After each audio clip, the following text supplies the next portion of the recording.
నిన్న నరేంద్ర మోడీ మాట్లాడిన చాలా ఉపన్యాసం గురించి నేను రాత్రి మనం మాట్లాడుకుని కొంత ఆడియో కూడా వినిపించాను. అట్ ద సేమ్ టైం ఒక పాయింట్ మాత్రం చాలా కీ.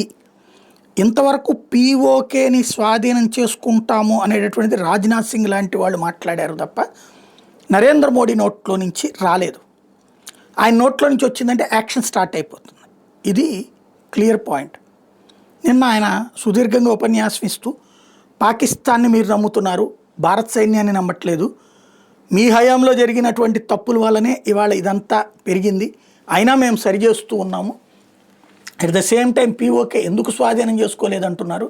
ఓకే అంటే పీఓకేని పుట్టించింది నెహ్రూ, పీఓకేకి సంబంధించి వెనక్కి తీసుకోలేకపోయింది ఇందిరమ్మ, మీ నాన్న ఉన్నాడు, అట్లాగే మీ ప్రభుత్వమే ఉండి కూడా అప్పుడు స్వాధీనం చేసుకోలేని మా వలన స్వాధీనం తిరిగి తీసుకోగలం అన్నటువంటి నమ్మకం వచ్చినందుకు థ్యాంక్స్, చేస్తాం, భవిష్యత్తులో జరగచ్చేమో అని చెప్పడం అన్నటువంటిది ఇక్కడ కీ పాయింట్. అంటే నరేంద్ర మోడీ మైండ్లోకి పడింది పీఓజేకే తిరిగి స్వాధీనం చేసుకోవడం అన్నటువంటి. ఇప్పటిదాకా ఆగుతున్నటువంటి పాయింట్ ఏంటంటే పీఓజేకేలో భారత్కి అనుకూల వాతావరణం సృష్టించే ప్రయత్నం చేస్తున్నారు ఒక చాప కింద నీరులా.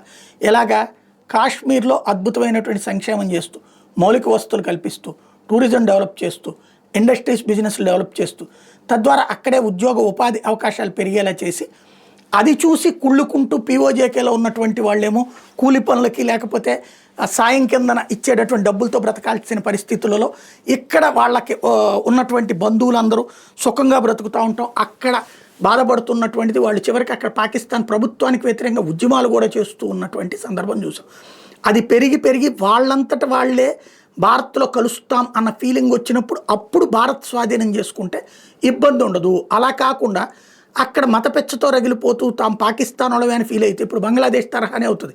ఇన్ని సంవత్సరాలైనా బంగ్లాదేశ్లో పెంట పాకిస్తాన్ మాదే, లేదు పాకిస్తాన్లో మేము ఉంటామంటూ బీఎన్పీ లాంటి వాళ్ళు చేసిన హడావిడి చూసాం.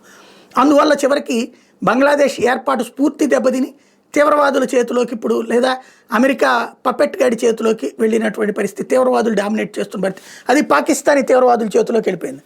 రేపు పొద్దున మళ్ళీ అట్లాంటి పరిస్థితి వస్తుంది కాబట్టి ఆగుతూ వచ్చారు.